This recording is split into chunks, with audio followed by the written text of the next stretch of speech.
Hey, what's up? My name's Samuel Leeds. I'm a property investor and I teach people how to invest their money strategically in property to get the highest return as possible.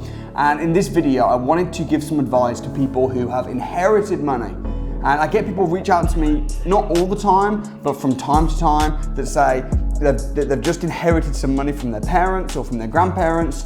What should they do with it? And sometimes it's a large amount of money. And I've met people as young as 18 years old that have suddenly inherited hundreds and hundreds of thousands of pounds. And it can become really quite a weighty responsibility to know what to do. And I've met people as well who've inherited a lot of money, but they didn't speak to me.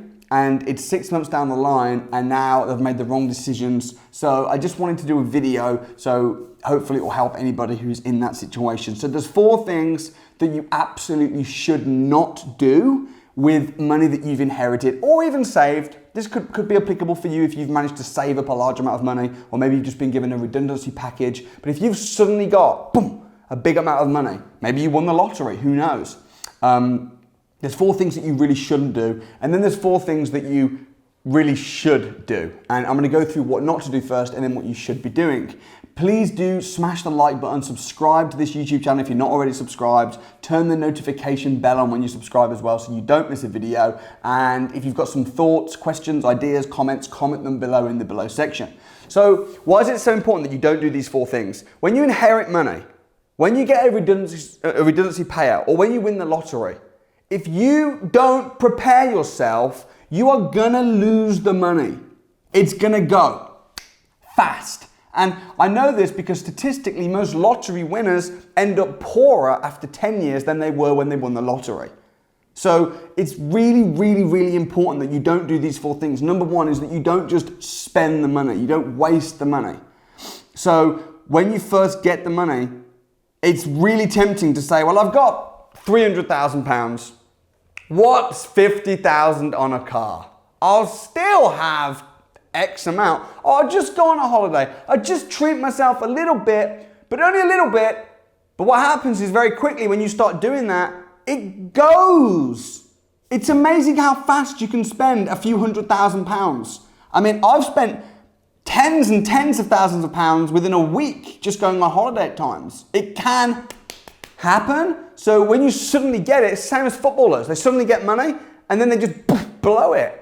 Mike Tyson, who I do respect a lot in many ways, but when he was making millions of pounds in boxing, he was broke. He was almost bankrupt in debt.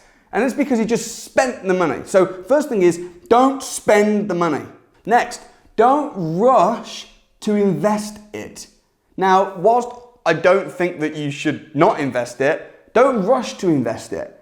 The money's not going to disappear suddenly overnight unless you spend it. So don't just buy the next property that comes along or the next person that comes to you with an idea or a property or a project or a joint venture agreement or a scheme. Don't just be like, okay, and put it straight into it because it looks good. That's the next thing, because you're going to have a lot of people pitching you different ideas and saying, this is a really good idea, this is a good initiative, this is a project, this is a business, I've got this app idea. And you're like, well, I got the money. But don't do that. Don't rush to invest it. And number 3 is don't tell everybody that you've got the money. Because if you do that, if you start putting on Facebook, going on all the different Facebook groups, I got £500,000 that I just inherited last week. And I'm wondering what to do with it. Any ideas? What's going to happen is you're going to have every single Tom, Dick, Harry crawling out the woodworks to pitch them on their idea. So it's probably not the best thing that you tell the world that you've got the money. And then number 4 is, how do I say this nicely? Don't be naive. Don't be a sucker. Now, if you've got a lot of money from redundancy, lottery, inheritance, whatever, you've suddenly come across a lot of money and you're not experienced in business, it's very easy to have people pull the wool over your eyes. Tell you about the next big scheme. And honestly, there are people out there that have got schemes which are legitimate, and there are people out there that have got schemes that are not legitimate. And here's the really interesting thing. When I say don't be a sucker, I'm not talking about scam artists coming for you. Maybe that. I'm talking as well about IFAs, independent financial advisors, pulling the wool over your eyes and saying to you, you know, you need to do this with your money and you need to do that and this is safe and lock it here and lock it there when they're on a commission and everyone's got an agenda. And it's easy when you're not educated about money to just think, oh, I'll just find someone and I'll just trust them and I'll let them just deal with it. I'm not very good with finance. I'll just let them sort it out. I'll just give it to my mom and she can invest it. I'll just give it to someone. I'll just trust the IFA. Don't do that. Don't be a sucker. Don't be a fool. Don't have anyone pull the wool over your eyes. They're the 4 things not to do. So don't just spend it. Don't rush to invest it. There's no urgency. It's okay. Don't tell everybody on social media how much you've got and how much you're looking to invest, because you're just going to create people crawling out the woodworks. And number 4 is don't be naive or be a sucker and just trust anybody without knowing what's what yourself. Okay, they're the 4 things what not to do. The 4 things that you should do, the 4 things that I would encourage that you do. Number 1, store the money away. Now I say store it away and not lock it away. And there's a big difference. If you've suddenly inherited £500,000, whoop, $500,000. Don't lock it away. Locking it away would be, you know, putting it into some scheme where you can't get it back for 5 years. Locking it into some account you can't touch. Giving it to some IFA and letting them, don't do that. Because if you lock it away and then you come across a really good opportunity where you really want it or really need it, it's locked away. What you want to do is you want to store it away. There's a difference between locking and storing. I'll give you a real practical example. When you get your food shopping and you've got all your different food and your snacks and whatever, you don't just leave it all on the table in front of you all the time, because then what's going to happen? You're going to pig out, you're going to eat it. You're going to just be eating it all day. But at the same time, you don't lock it in a safe because you're like, I can't trust myself, and lock it in a safe, because then what happens? Then you're hungry and you really need to eat, but you've locked it away and you can't get to it and you've lost the key. What you want to do is you want to just be a normal person and put it in the cupboard. Put it away and store it in the cupboard for when you need it. And in the same way, if you just inherit a load of money suddenly, store it away. Put it in a separate bank account that you can't necessarily see. If you don't trust yourself, just put it in an account you can't see.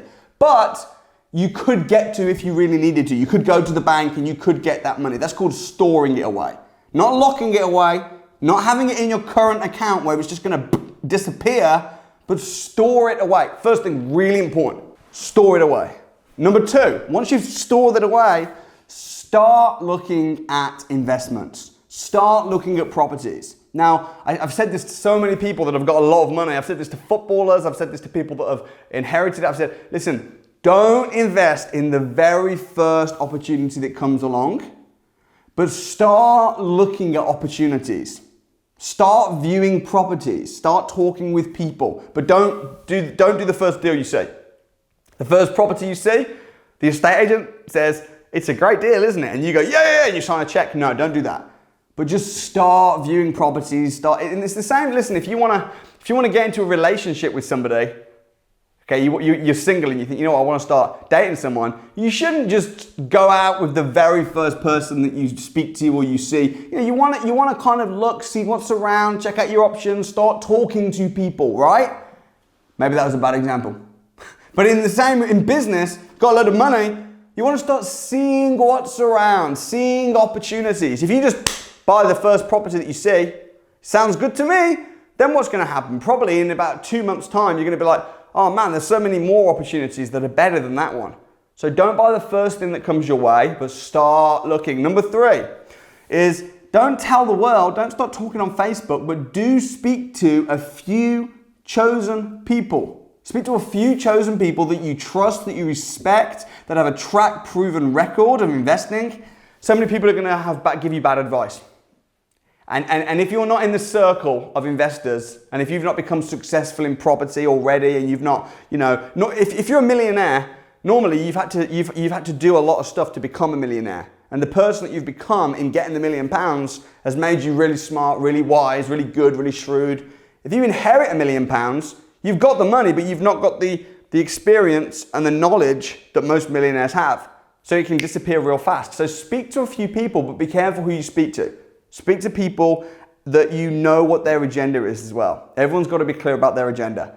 If you're speaking to someone that's trying to sell you a deal, but they're on commission, but they don't tell you and it's all shifty, no good. Speak to a few people, but don't be publicizing it everywhere on Facebook.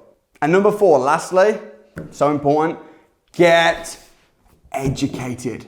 Get smart. If you've got £500,000, like, you should be putting at least a couple percent of that money. I mean, when you buy a property, you'll pay a few percent stamp duty. You'll pay, if you buy a deal from a property sourcer, you might pay them a 2% finder's fee. You pay estate agents, you pay solicitors, you pay stamp duty, tax. There's always a little slice that you pay people when you buy property deals.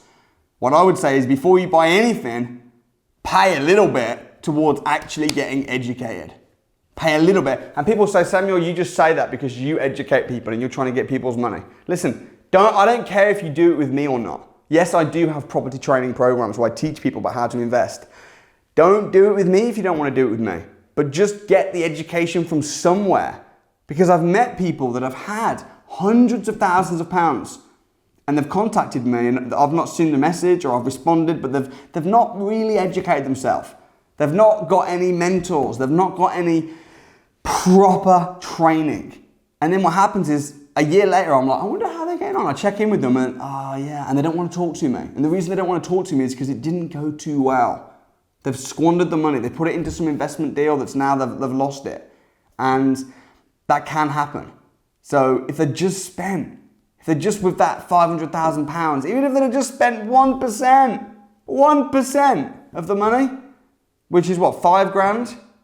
If they'd have just put 5 grand into themselves, they'd have then had £495,000. What's going to go further?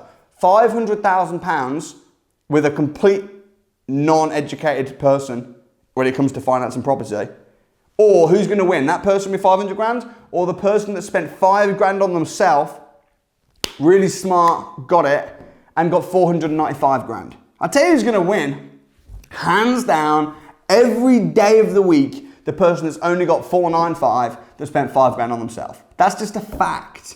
And that's why, as someone that's given guidance and my opinion and my experience on YouTube, I would be sinning against you if I didn't say, put some of that money to yourself. Even if it's not with me, even if it's with another training company, I don't mind. But just get educated. So if you do those 4 things instead of the other 4 things, get educated. Don't buy the first property that comes. Don't rush. Look at a few. Keep your options open. Don't publicize it, but speak to a few chosen people and store the money away. So you don't touch it, but you can touch it when you need to invest it.